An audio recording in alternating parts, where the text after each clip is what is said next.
Olá, meu nome é Roberto Lucena, sou psicanalista e fundador do Instituto Suavemente. Hoje, meu entrevistado é o psicólogo, professor e doutor da psicologia junguiana, Valdemar Magaldi. Além disso, ele é escritor desse livro maravilhoso, Dinheiro, Saúde e Sagrado. Valdemar, em primeiro lugar, muito obrigado por ter aceito estar aqui hoje para essa entrevista. Legal, espero poder contribuir, agregar. Vamos lá, então. Então, eu gostaria de iniciar a nossa entrevista perguntando, antes de você se tornar essa pessoa tão com esse conhecimento notório da psicologia junguiana, o que você fazia antes? Qual que era a sua profissão antes de você chegar a estudar essa questão da psicologia junguiana? Olha, o caminho é torto. Na verdade, eu sempre brinco dizendo que eu conheci Jung pela cozinha e não pela sala de estar de entrada, né? Eu fiz um caminho que eu percorri no início, todo o meu chamado era para a área da medicina, depois, por necessidades econômicas, eu acabo indo trabalhar numa multinacional na área farmacêutica e faço um caminho lá de 10 anos até que eu entro numa crise muito grande, de conflito mesmo entre a regra do mercado e as minhas questões éticas. E nesse inteirinho eu já tinha feito uma formação de psicologia, mas não conheci Jung, porque na realidade a formação de psicologia, principalmente no Brasil, ela está muito pautada ou numa coisa mais ligada à psicanálise freudiana ou à terapia comportamental, né? Que agora está cognitiva. Mas eu precisava de um diploma e fiz um curso de psicologia e tinha uma formação de homeopata também, né? Na época do meu encanto lá com a medicina. E trabalhava numa multinacional alopática, né? Então eu já estava em conflito claro. E aí eu acabei tendo acesso a um livro de um cara chamado Miguel Serrano. O nome do livro é O Círculo Hermético. Miguel Serrano é um chileno, embaixador do Chile na Suíça e depois na Índia, que conheceu muito Hermann Hesse e o Jung. E ele fez a formação de analista junguiano. E ele faz um trabalho onde ele integra Jung com Hermann Hesse. E o Hermann Hesse é o autor da minha adolescência, né? Eu li tudo do Hermann Hesse e descobri que Hermann Hesse meio que conseguiu, né, se livrar de um quadro psíquico muito forte, fazendo análise junguiana. Ele teve uma temática de ideação suicida e assim por diante. E aí eu quis saber quem era o Jung. E de repente eu comecei a aventurar no mundo junguiano. Fui parar num analista pioneiro de Jung aqui no Brasil, que é o Leon Bonaventure, que é o responsável por toda a obra junguiana, tanto da Vozes, que é a coleção completa, quanto da Paulus, que é Amor e Psique, e fiquei com ele por 30 anos. Ele faleceu há uns 2 ou 3 anos. Então, daí que começou todo o meu chamado para a área da psicologia junguiana, e eu continuo firme nela. Você falou de que, obviamente, que Freud é uma pessoa, um dos gênios como Jung, muito bem citados, né, muito na visão da psicanálise, né? Mas na sua visão, quais são as diferenças conceituais entre esses dois gênios da psique humana? Cara, é o seguinte, olha, quando o Jung conheceu Freud, o Jung já era um homem rico. Ele já tinha feito toda a teoria dos complexos, ele já tinha feito um doutorado sobre escrita automática, que hoje a gente chamaria de psicografia, e ele tinha percorrido caminhos próximos do Freud. Ele tinha lido Fênikel, ele tinha lido muita coisa do Pierre Janet, tinha trabalhado com hipnose, que era a busca de todos eles para entender o inconsciente, né? E o Fênikel. Quando ele termina de fazer um trabalho com a associação de palavras, que era um trabalho que vem de Wundt, ele apresenta esse material para o Freud, e aí o Freud se encanta completamente com ele, e eles formam uma parceria. Jung contribui muito com Freud, porém, e Freud com Jung. Desde o início tinha uma fratura enorme em visão de mundo, em construtos ideológicos, né? Freud, ele vai para um movimento de negar qualquer possibilidade da relação humana com o sagrado, com o mundo da espiritualidade, e tentar fortalecer o ego para se defender do inconsciente, como o inconsciente sendo algo que não é positivo, que vai atrapalhar o processo de adaptação. E o Jung via justamente ao contrário, ele via no inconsciente um grande manancial, uma grande potencialidade criativa e de transformação, né? Porque, para a visão junguiana, a consciência é uma diferenciação do inconsciente. E no inconsciente você tem o legado de toda a humanidade registrada, né, no interior de cada um de nós. Então, esse é um ponto nevrálgico. O segundo ponto nevrálgico é que a psicanálise está muito focada naquilo que se chama trauma e depois na fixação do trauma, né? Então, é um método redutivo causal. E o Jung entende que o trauma existe, é uma realidade, porém, o indivíduo está aprisionado não no trauma, numa dificuldade do aqui e agora, pegando o trauma, às vezes até como um álibi para não ir adiante, não ir para um caminho de adaptação e progressão.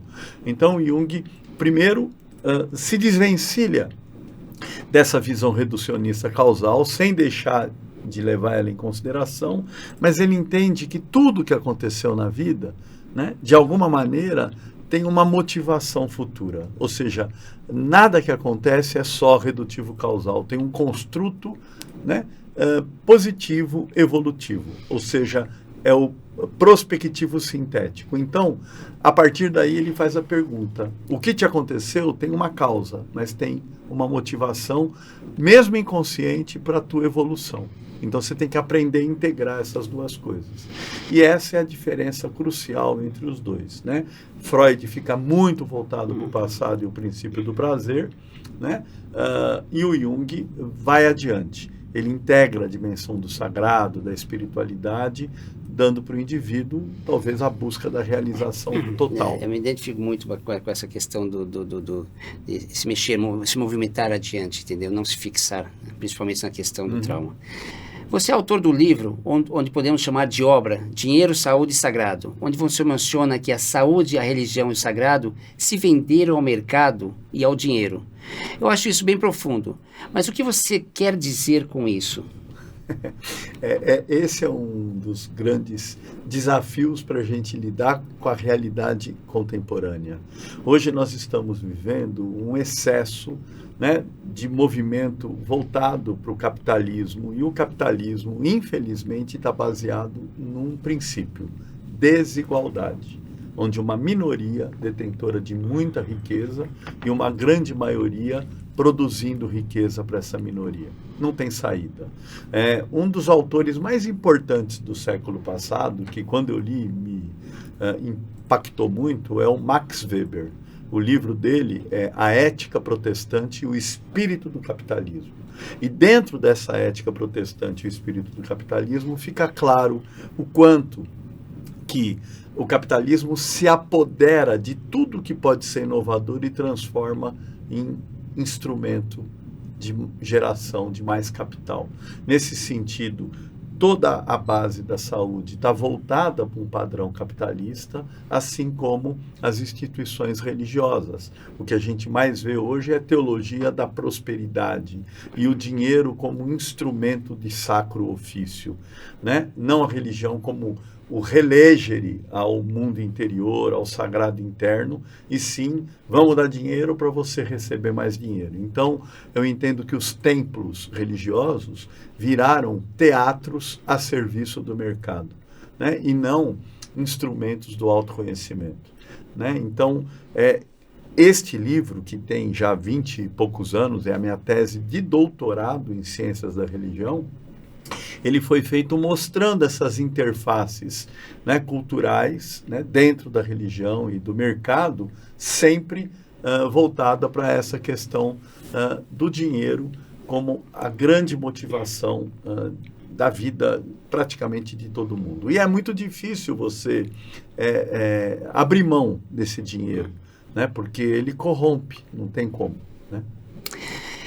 Na nossa atual sociedade, as pessoas estão cada vez mais sem tempo e estranhamente se vangloriando disso. Mais egoístas de um lado e altruístas em excesso de outro. Você não acha que esses fatores são uma forma de formação reativa, onde as pessoas estão de alguma forma se defendendo de suas sombras, que podem estar chegando perto do seu consciente, chocando com seus valores morais ou de personalidade? Na realidade, a gente está vivendo uma sociedade que cada vez mais foge de si mesmo, né? Quando Jung vai estudar alquimia, ele diz que os grandes dramas do ser humano é a concupiscência, ou seja, esse apego ao prazer efêmero, né? Do corpo, da comida, do sexo, a vaidade, né? E a ignorância de si mesmo. E por quê? Lidar com si mesmo é lidar com aspectos sombrios, é aceitar o quanto que você tem complexos, o quanto que você não é tudo isso que você imagina ou gostaria de ser. Então, de fato, o que a gente vê no mundo hoje é um consumo de coisas que anestesiam. O indivíduo passa horas stalkeando um computador, um celular, né? Além de uso de droga, além de uso de tal. E hoje autores mais contemporâneos, como um Byung-Chul Han, que é considerado um dos gênios da filosofia moderna, um sul-coreano filósofo, ele tem um livro maravilhoso chamado A Sociedade do Cansaço, né? Mostrando exatamente isso. Só que há 100 e poucos anos atrás, o Blaise Pascal, né, que faz o teorema de Pascal na matemática, já falava que o ser humano se diverte quando não tem tempo para nada, né? E por que isso? Porque ele foge da falta de sentido e significado da própria existência. Então, como ele não consegue entrar em contato com esse mundo interno, ele precisa, de fato, ficar sobrecarregado, assoberbado para fugir de si mesmo. Porque encarar a si mesmo não é uma tarefa fácil, é uma tarefa difícil. Sim. Né? Romper com essa imagem, né, que você imagina que está aí te protegendo, mas na verdade é só uma imagem. Perfeito. Numa sociedade onde não se investe no autoconhecimento, fazendo com que as pessoas mais e mais invistam na persona do ser forte, ou seja, no físico, na cultura e na religião, usando isso narcisicamente, você acredita que por trás disso pode estar escondido um sentimento de inferioridade? E como isso está afetando nossa sociedade? Olha, eu sempre digo assim que a gente tem um caminho, né, dentro da visão da psicologia analítica de Jung, né, psicologia junguiana, de que o indivíduo, antes de mais nada, ele tem que fazer um movimento de autorreflexão. Autorreflexão é olhar o seu próprio reflexo, para poder ver as outras partes dele que ele não consegue ver, né, os outros eus, e estabelecer um diálogo com esses eus. A partir do momento que ele estabelece esse diálogo, ele passa a fazer esse movimento de autoconhecimento. O autoconhecimento vai dar para ele a possibilidade de aceitar quem ele é e valorizar aquilo. Aí ele vai poder ter a verdadeira autoestima, e não a autoestima imposta pelo mainstream do mercado, né, pelas imposições do próprio capitalismo. E a partir deste momento, quando ele adquire a verdadeira autoestima, ele vai ter autonomia. Ou seja, ele se liberta desses grilhões, né, de códigos de conduta que a igreja, que a empresa, que o sistema oferece para ele. Então, na real, quando a gente fala em autoconhecimento, a gente está falando em libertação. Só que isso não convém para o sistema, né? Porque o indivíduo que se autoconhece, ele passa a ser uma pessoa que vai ter um senso crítico. Ele vai criar um processo revolucionário que não interessa para essa estrutura absolutamente estratificada que nós estamos vivendo, né? Então, Por isso, talvez, que um trabalho como esse, no fundo, não é tão fácil de ser encarado, né? O próprio mercado não vai valorizar isso. Seria correto afirmar que, para Jung, a chave mestre da compreensão do indivíduo e seus conflitos está nos sonhos? Os sonhos, na realidade, são expressões do inconsciente. Como eu já disse anteriormente, o inconsciente é o grande manancial. Tanto é que o Jung, aos 82 anos, quando ele faz a autobiografia, ele começa a autobiografia dele dizendo: a minha vida é a história de um inconsciente que se realizou. Né? Porque todo o manancial de realização está dentro do inconsciente. E ele, de fato, foi pautado pelos sonhos. Né? O Jung, quando termina os estudos equivalente aí ao segundo grau, né? Ou seja, o ensino médio, ele imaginava fazer arqueologia. Ele queria ser um arqueólogo. Tá? E tudo indicava para isso. Ele teve um sonho e o sonho acabou apontando para ele medicina e ele aceitou. Ou seja, a partir de então ele foi pautado pelos sonhos. E hoje a gente vê ele como um grande arqueólogo da alma. Sim. Se ele tivesse feito arqueologia, ele não teria conseguido a expressão e a profundidade que ele conseguiu fazendo a arqueologia da alma, exatamente estudando o inconsciente dos doentes mentais em Burgos. Né? Então, veja, os sonhos foram pautando a vida dele. E quando a gente fala na teoria dos sonhos, é diferente da psicanálise, que os sonhos são conteúdos reprimidos, censurados pelo superego, desejos que vão muitas vezes conflitar a relação do indivíduo na realidade, né?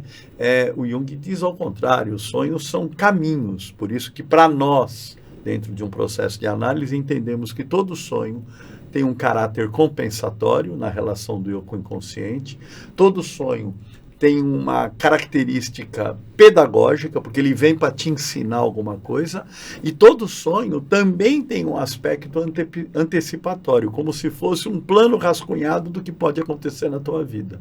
Então, de fato, fazer a visita dos sonhos é um caminho maravilhoso, só que você nunca consegue fazer isso sozinho, você precisa de alguém para poder te ajudar a fazer essa néquia, essa catábasis, essa descida ao mundo interior. Né? Senão, você acaba perdendo a oportunidade dos sonhos. Só que não é só os sonhos que é a manifestação do inconsciente. O inconsciente se manifesta pelos sonhos, se manifesta pelos sintomas físicos e relacionais, se manifesta pelas produções criativas e pelos eventos de sincronicidade, que são aquilo que a gente chama de coincidência acausal e atemporal. Mas precisa ter um profissional à altura para transformar esse conteúdo manifesto em conteúdo latente, né? Fazer essa interpretação adequada dos sonhos, senão nada disso também se torna uma realidade. Né? Mas vamos lá, continuando. O que seriam os arquétipos? Como identificá-los no indivíduo? Então, do mesmo jeito que eu falei agora que ele se tornou um arqueólogo da alma, né? O arquétipo é isso, o arque antigo, tipo marca. Então, ele entende que padrões, né, de comportamentos temáticos, desde a aurora da consciência da espécie humana, são registrados no inconsciente coletivo de todos nós. Então, arquétipo de Deus, de pai, de mãe, de filho, de morte, nascimento, casamento, competição, são presentes em todos nós. Eles são estruturas fundantes que dão os caminhos. Então, todos nós temos um arquétipo de pai, mas cada um vai ter a sua imagem arquetípica de pai, porque a imagem está no inconsciente pessoal. O arquétipo faz parte da dimensão coletiva. É uma forma sem conteúdo, mas é um diretório psíquico presente em todos nós. Diante de uma sociedade conflitiva, mediante inúmeras versões, tipos e escolhas preferenciais de gênero, como ficam feminino e masculino? Assim, pegando uma contribuição que vem da alquimia, no Caibalion, que é a tábua de esmeraldas. Eles falam de 7 princípios básicos, e um dos princípios é o princípio do gênero, onde tudo tem gênero, gênero como gênese. A palavra gênero vem de geração, de gene, de gênese. E se a gente observa na natureza, se não existir um princípio como coisa inicial, né? Primeira, masculina, e um princípio feminino, não tem a criação do novo, né? Então, dentro da visão junguiana, o gênero faz parte, né, da nossa relação intrapsíquico. Todo indivíduo que tem uma identificação da persona com um gênero masculino, por exemplo, vai ter no seu inconsciente um contraponto do gênero feminino e vice-versa. Porque o grande objetivo no processo de individuação, que é você chegar na totalidade, na integralidade, é você atingir simbolicamente a dimensão do hermafrodita, a coniúncio, a união do masculino e feminino intrapsíquico. Só que toda vez que eu estou falando de Jung, eu tenho que falar na dimensão simbólica, metafórica, e não literal. Ou seja, não é você se tornar um hermafrodita, sim, sim, mas é você ganhar a dimensão hermafrodita, fazendo a união, né, desse masculino e desse feminino intrapsíquico. Porque aí, independente da tua identificação de gênero, da tua expressão de gênero e da tua atração de gênero, independente de ser hétero ou homo, você vai estar íntegro, transitando muito bem nessa união mística, né? Muito bem explicado. No meu entender, a sombra do trauma podem ter 2 efeitos: a de você aceitar e se fixar, ou a se movimentar reagindo com a ação. O que faz uma pessoa, no lado psíquico, a se fixar e não reagir ao trauma? Então, geralmente porque no contexto da realidade dessa pessoa, o trauma serve como um álibi para ele não ir adiante. Então, o trauma acaba justificando o medo de seguir adiante. Em compensação, alguns indivíduos transformam o trauma numa alavanca para seguir adiante. Então, aquele que transforma em alavanca está tirando proveito da experiência da vida, né? Aquele que transforma o trauma numa âncora, né, não está ganhando raiz. A âncora para, né? Agora, se o indivíduo transforma o trauma numa experiência evolutiva, ele ganha raiz. E quanto mais raiz, mais copa, mais expressão, né? Se ele transforma o trauma numa âncora, ele fica paralisado, não ganha raiz e não ganha expressão. Esse é o arbítrio de cada um diante da própria vida. Vamos lá. No início, Freud tratava, principalmente as mulheres, os problemas de histeria e conversão através da abreação. Abreagindo seus medos, mágoas, culpas, angústias e principalmente a má drenagem da sexualidade através desse recurso. Qual era a visão de Jung sobre isso e qual a visão atual dessa questão? Então, a teoria da catarse, né, porque uma abre-reação é uma catarse, onde você revive novamente a experiência traumática. Ela, até por próprio Freud, tardio, né, o Freud no fim da vida, caiu por terra, né? Ele próprio começa a trabalhar na fixação da experiência traumática, e ele próprio entende que se você fica lá, de alguma forma, escarafunchando aquele passado, parece que esse passado vai ganhando mais conteúdos do que aconteceu de fato na realidade. Então, eles passaram a lidar com a fixação e tentar entender qual é a motivação que está levando o indivíduo a ficar usando aquele contexto passado para não seguir no movimento adiante. Por exemplo, é o caso lá do pequeno Hans, né?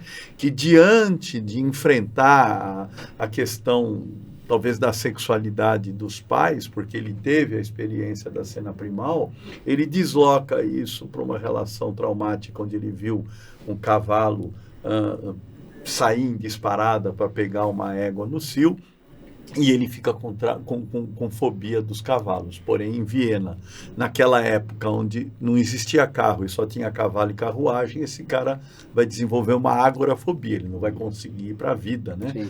Então, aquilo era muito limitante para ele. Mas o problema não era o cavalo, o problema era a cena primal, e o problema não era a cena primal, era encarar a própria relação disfuncional da família dele. Né? Então, você percebe, vai tendo um monte de desvio e não o trauma em si. Né? Nunca se viu tanto uma sociedade com consumo excessivo de ansiolíticos, sedativos, de álcool e drogas, levando a níveis de ansiedade, angústias e depressão nunca visto antes. O que se deve isso e como, no seu olhar analítico, deve-se tratar um paciente nesse quadro no set terapêutico? Então, é mais ou menos uma repetição de algo que a gente já falou aqui. O si mesmo, que a gente chama de arquétipo central ou self, é a representação divina presente no íntimo de cada um de nós.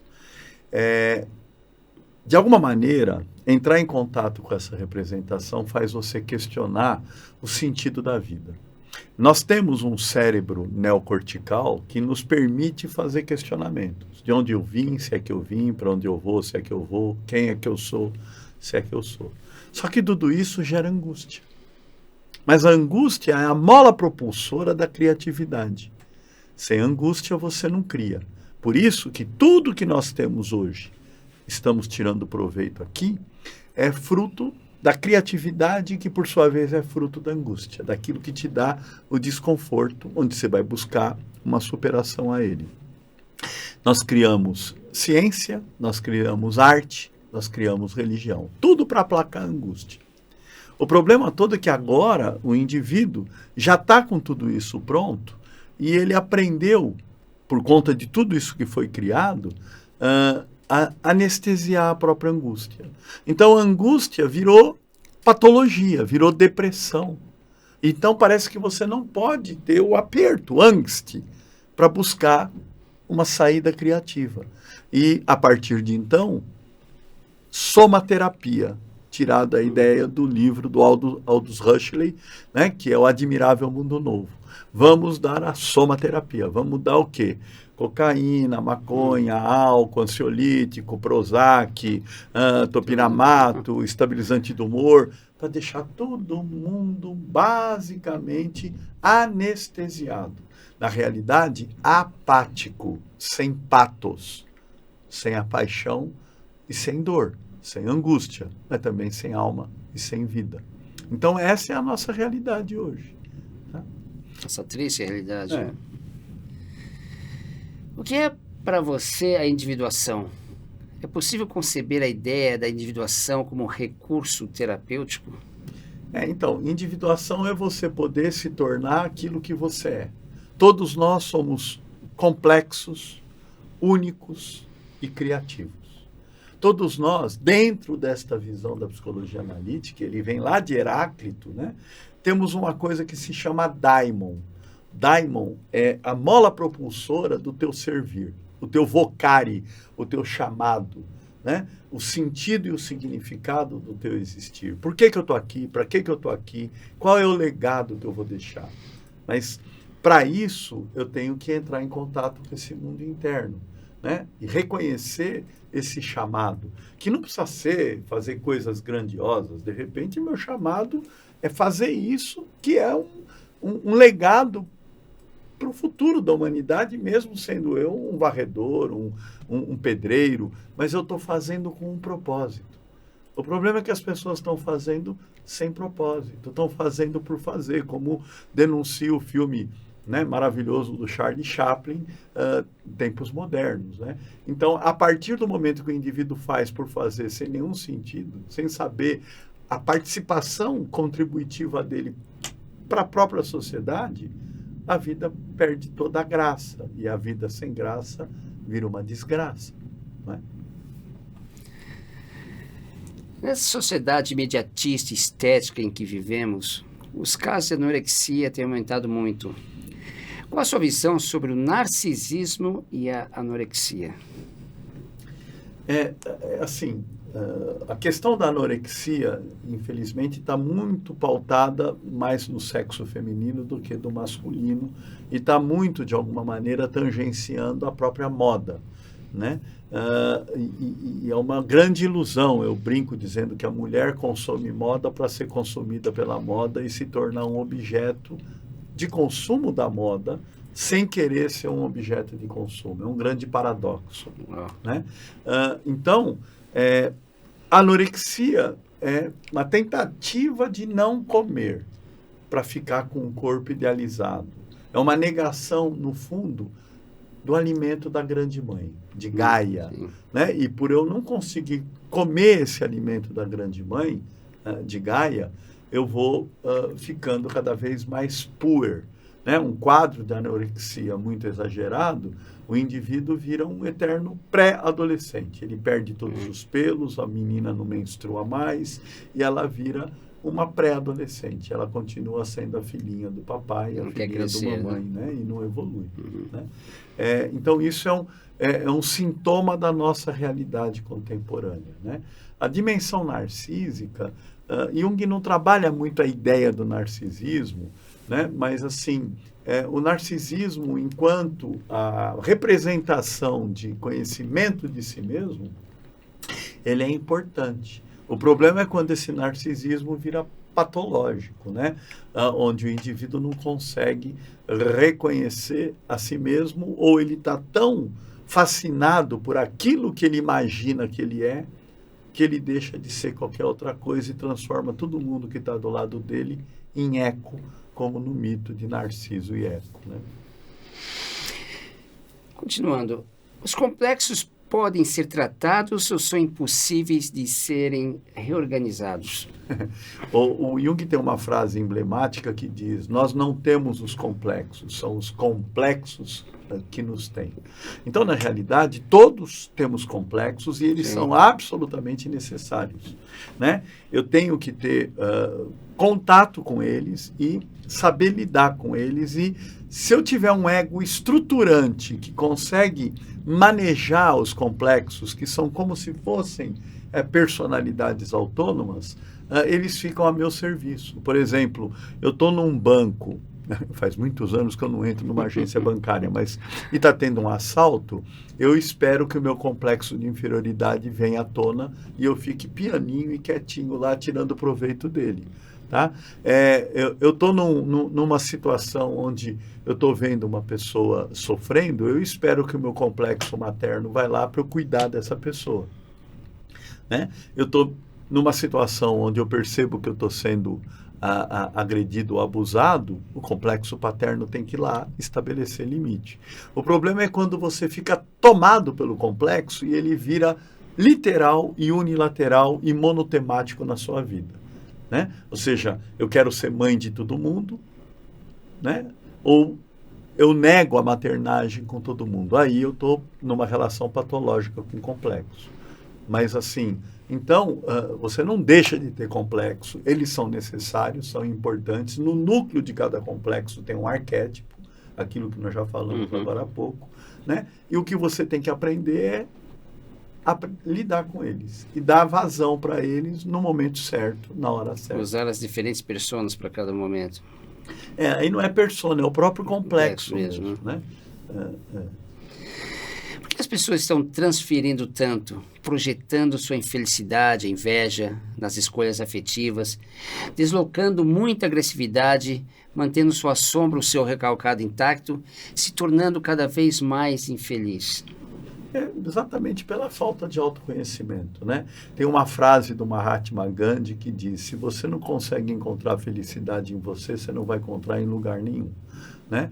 Ou seja, na medida que eu estou projetando no outro a razão da minha infelicidade, eu já estou criando uma situação de conflito enorme na minha vida e na vida do outro, né?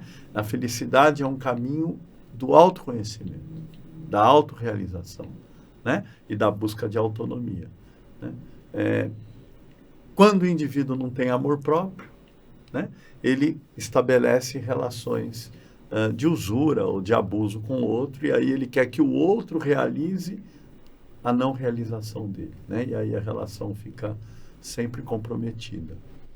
Ao meu ver, nunca se viu uma geração tão fragilizada como ultimamente. Onde a genética e a personalidade ânimos ou ânima tem a ver com isso? Ânima e ânimos é um par de opostos que representa, né, a dimensão dos princípios masculino e feminino. Eu acredito hoje que nós estamos vivendo um momento de virada. Tá?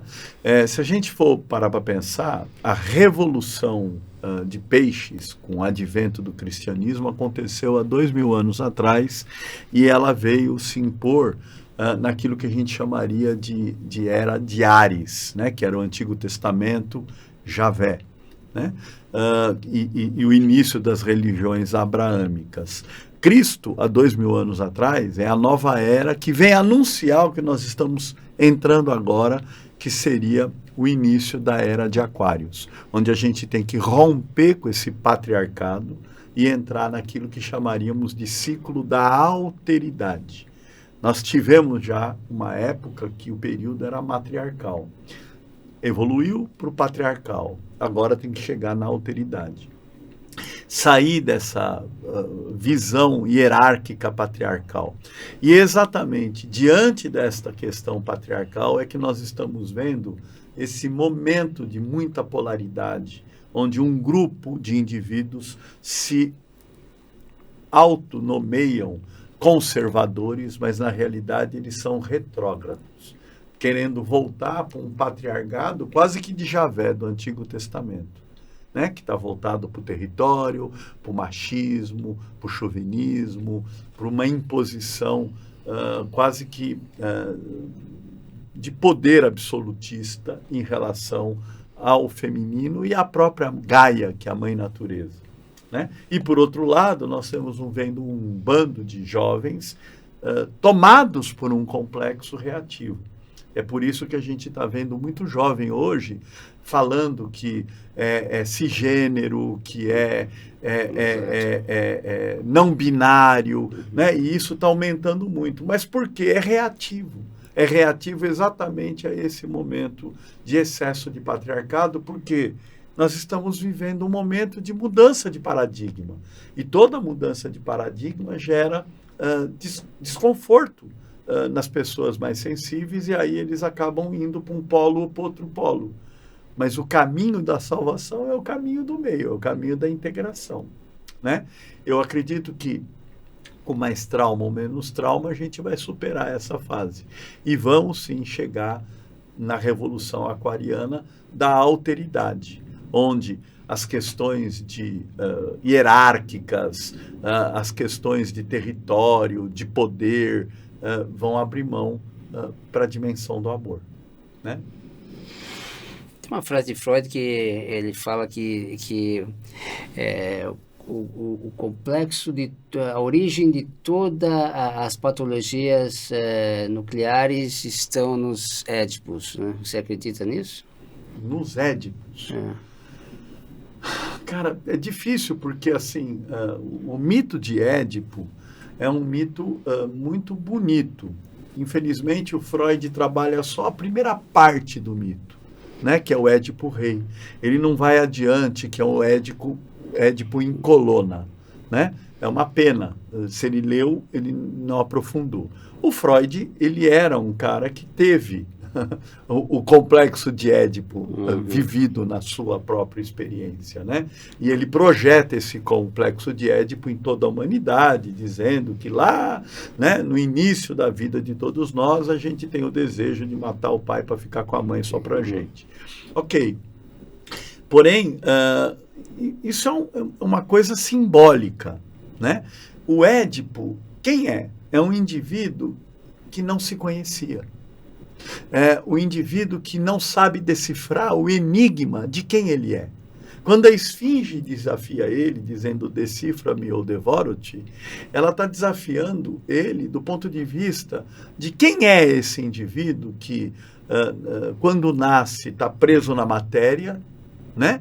Anda de 4, depois evolui e fica binário, porque ganha consciência, e se diferencia do inconsciente, mas chega no final na trindade, ou seja, na trimurti, na transformação trinitária, que é a integração de corpo, alma e espírito, né? E ele vai para a literalidade, falando, a gente engatinha, anda de 2 e depois de bengala. Ele destrói a esfinge, mas ele não se conhece.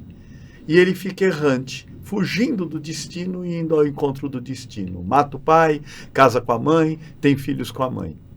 Até que ele descobre quem ele era. Ou, na verdade, não quem ele era, o que ele fez. E aí ele se cega. Sim. E quando ele se segue e vai para Colono, ele vai fazer o conhecimento de si mesmo. Aí Édipo, em Colono, com a filha Antígona, vai entrar em contato com o mundo interno, com as profundezas, com a néquia. Aí sim ele consegue se transformar, se aproximar daquilo que nós chamamos de complexo de individuação, e aí sim se torna um rei, né? De verdade. Ele ganha a transcendência, né? Porque aprendeu a se autodecifrar, aprendeu a se autoconhecer. Então, obviamente, quando o indivíduo não se conhece, ele projeta, né, essa falta de conhecimento de si mesmo no mundo. E aí transforma o mundo em esfinges que precisam ser destruídas, para ele não ser devorado. Mas é uma ilusão, porque no final, toda guerra, o que é? Um conflito de falta de conhecimento de si mesmo, né? Onde eu projeto no outro aquilo que eu nego de mim mesmo. Agora vamos falar do Valdemar, tirando a persona do psicanalista de lado, e vamos falar um pouquinho do seu lado pessoal. Você é casado, tem filhos? Eu sou casado, eu casei em 1979, então já tem 44 anos, eu acho, de casado. Tenho um filho que hoje está com 38 anos, 39 anos. Tenho um neto, estou super feliz com o neto. Parabéns. Né? Trabalho junto com a minha companheira, com a Simone, esse tempo todo. Aliás, tudo que eu sou é graças a ela, de alguma maneira, né? Porque a gente se fez junto, né? Eu acho que eu contribuí para ela na medida que ela contribuiu para mim, e a gente foi evoluindo junto, né? Fizemos mestrado junto, doutorado junto, construímos o IGEP junto, temos uma parceria onde eu acho que o grande diferencial é que ela sempre me valorizou e me reconheceu na medida que eu também valorizei e reconheci ela. Ela sempre me deu autonomia na medida que eu dou autonomia para ela, né? Então é uma relação que eu acho que é muito profícua, muito positiva nesse sentido, né? E estou muito entusiasmado com o meu trabalho, com a minha vida, e ela também, né? É que as pessoas nos veem, os psicanalistas de fora, né, os psicólogos, psicanalistas de fora, como as pessoas que realmente não sabe, pelo conhecimento, o vasto conhecimento que a gente tem, né? Que não existe crise no relacionamento, né? E como é que você lida como se lidou e como você lida com as crises dentro do seu relacionamento? É interessante, né? Porque esse livro é o resultado do meu doutorado, há 25 anos atrás. Antes do doutorado, eu fiz um mestrado. Esse mestrado tem 30 anos e eu estou pretendendo um tempo agora, está muito difícil administrar tempo, né? Para transformar em livro o mestrado. Eu estou com 2 livros meio que em produção, né? E este livro do mestrado chama-se A Crise e o Sagrado. É baseado num autor chamado René Girard, que fala sobre a violência e o sagrado. A palavra crise é o prefixo cri, que dá origem a crime, criança, criatividade e Cristo. Então, a crise é uma alavanca que pode te salvar e te levar, né, para uma transformação evolutiva, ou te destruir e te levar para a danação, né? Então, obviamente, um relacionamento sem crise não é um relacionamento. Não existe a possibilidade de 2 pessoas autônomas conviverem sem enfrentarem as várias crises do próprio convívio. Mas as crises têm que ser entendidas como oportunidades evolutivas. E assim como as várias fases de um casamento, né? Ou seja, em 79, quando eu casei, eu não tinha tanto recurso, tanto conhecimento, não tinha filho, era jovem, ela era jovem, a gente era magro, né? E um monte de outras coisas. E depois a gente foi evoluindo e lidando com as mudanças, né? Aí, com filho pequeno, com filho adolescente, com filho adulto, né?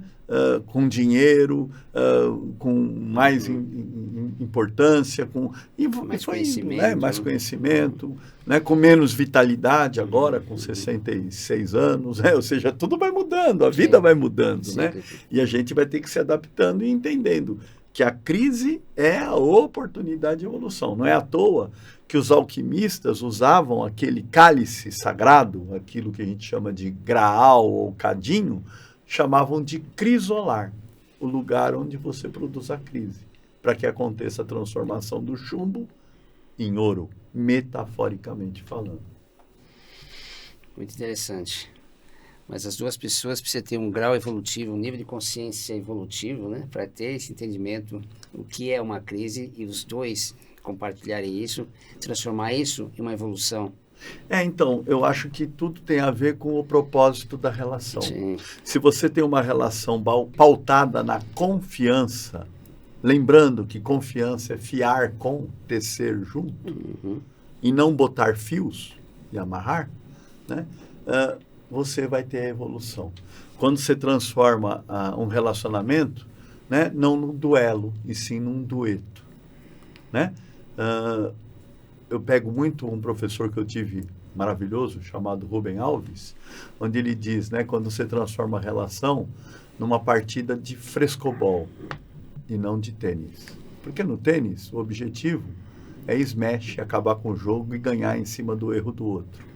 O frescobol é manter o maior tempo possível a bola em jogo. Quando um erra, você se esforça para recuperar aquela bola e manter a bola em jogo. Então, o casamento frescobol é o casamento da transformação, né? Bem interessante. Dentro dos quadros patológicos mais complicados, eu cito a depressão. Você já teve depressão? Ou qual outro distúrbio psíquico que você já teve e como soube lidar e tratar disso? Cara, eu digo que a depressão é a doença do século, né? Só que o que é depressão? Eu pego na literalidade da palavra, pressão para dentro. No fundo, a depressão é em decorrência de um mundo dessacralizado. A dessacralização da vida e do mundo é que produz essa depressão, né? E a depressão é uma oportunidade evolutiva.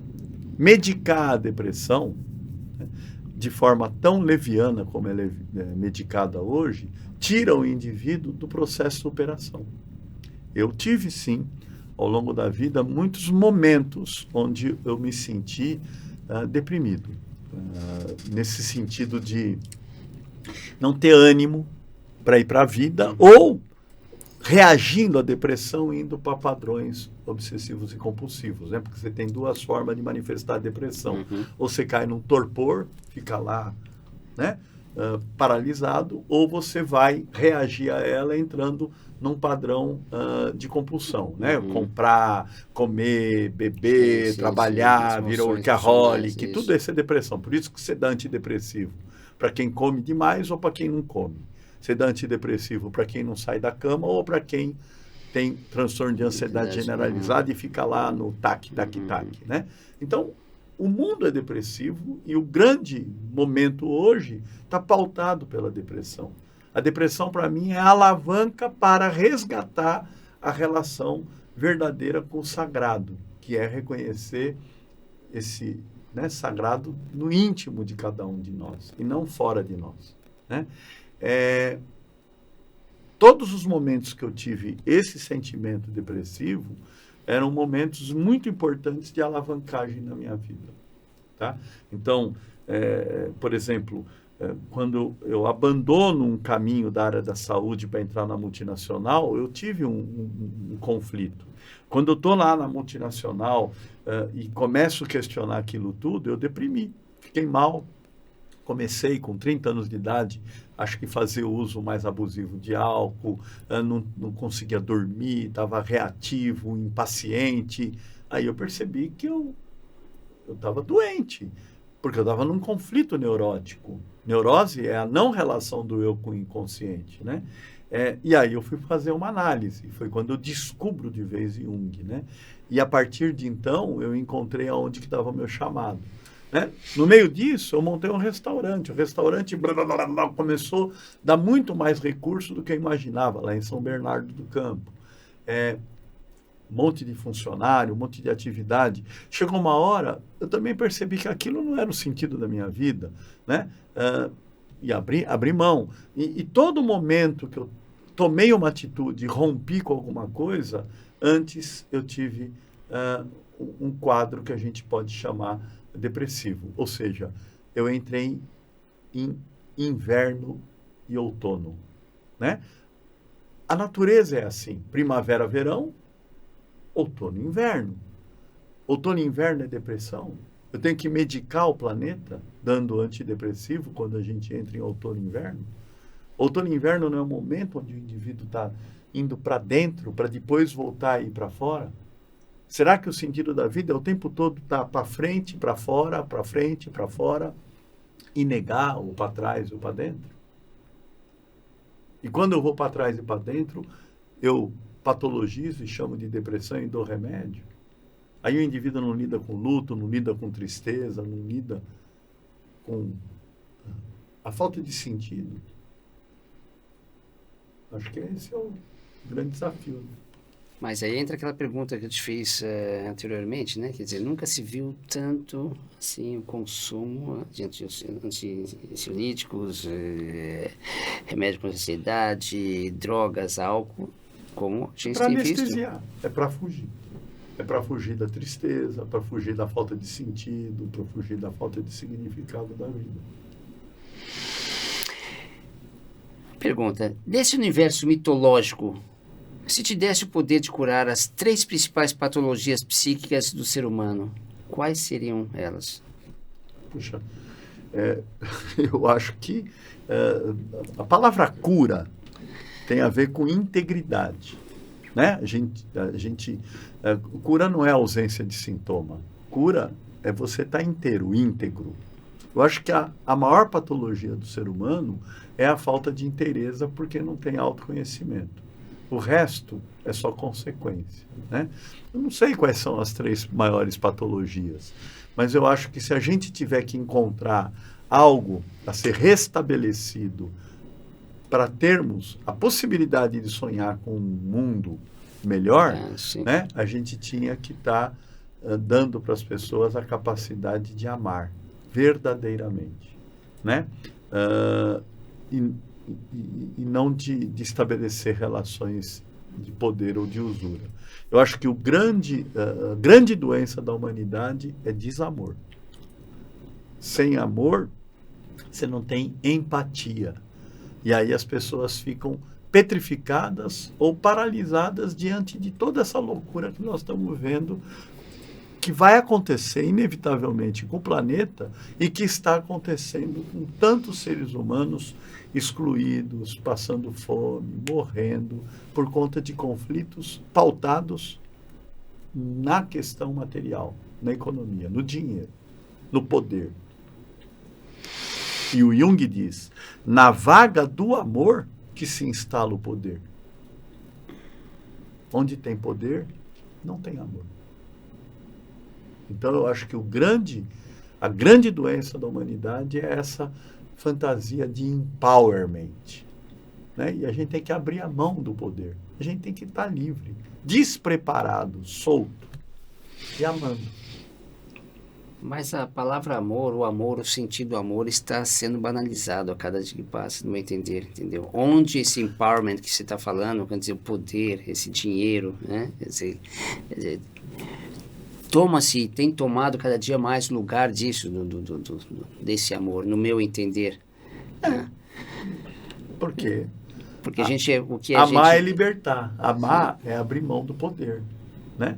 Amar é querer que o outro se realize, mesmo que ele vá numa direção oposta à sua, que ele vai num caminho que não é o que você gostaria que ele fosse. Porque no fundo, se eu te amo, eu quero ver você realizado.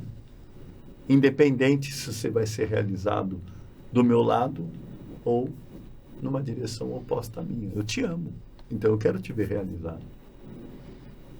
Mas isso é desapego. Para a pessoa chegar nesse nível de consciência, chegar nesse nível de desapego, é um grau evolutivo um pouco mais... Mas é que se ele se ama, ele também quer se ver realizado. E é essa uma frase que eu falo para os alunos. Ninguém pode dar o que não tem. Mas ninguém recebe o que não dá. Se eu não tenho amor próprio, eu não posso dar amor. Mas eu também não vou receber amor. Perfeito. Quanto percentualmente falando, você acha que a terapia tem o poder de curar nas patologias psíquicas do ser humano? Eu não sei fazer essa mensuração percentual, né? Eu sei que a análise não é uma panaceia, não é para todo mundo, ela exige prontidão, ela exige entrega, né? Porém, assim, para mim, ela foi de grande valia, né?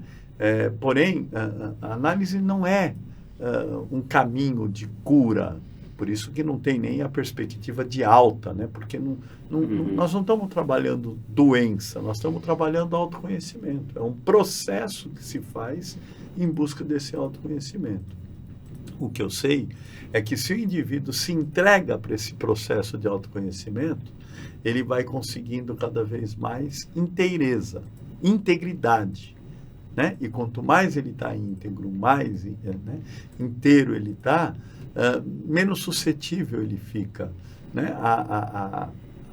As grandes dificuldades da vida, ou seja, ele vai ter uma capacidade de discernir teimosia de resiliência diante de cada crise, né? Resiliência é você superar a crise e se manter no mesmo propósito, né?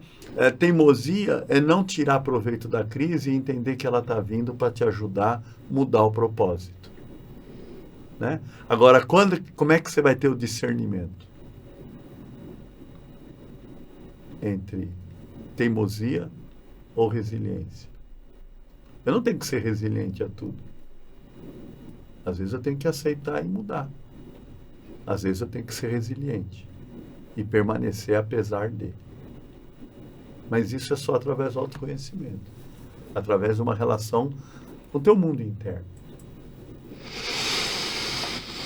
Valdemar Magaldi, muito obrigado pela sua entrevista maravilhosa. Você é uma pessoa de um conhecimento assim notório. Fico muito feliz de você estar aqui, ter aceito esse convite, tá? Uma pessoa com tantos compromissos diariamente, estar aqui para mim é uma honra. Muito obrigado mesmo, tá? Espero ter ajudado aí. Sim, vai ajudar muita gente, as pessoas tenho refletirem. Certeza, tá? Onde eu resumo em 2 palavras, onde o amor e o autoconhecimento realmente é tudo para um ser humano, no meu entender. Isso aí. Extraindo aqui do grande mestre Valdemar Magaldi. Por favor, inscreva-se no nosso canal.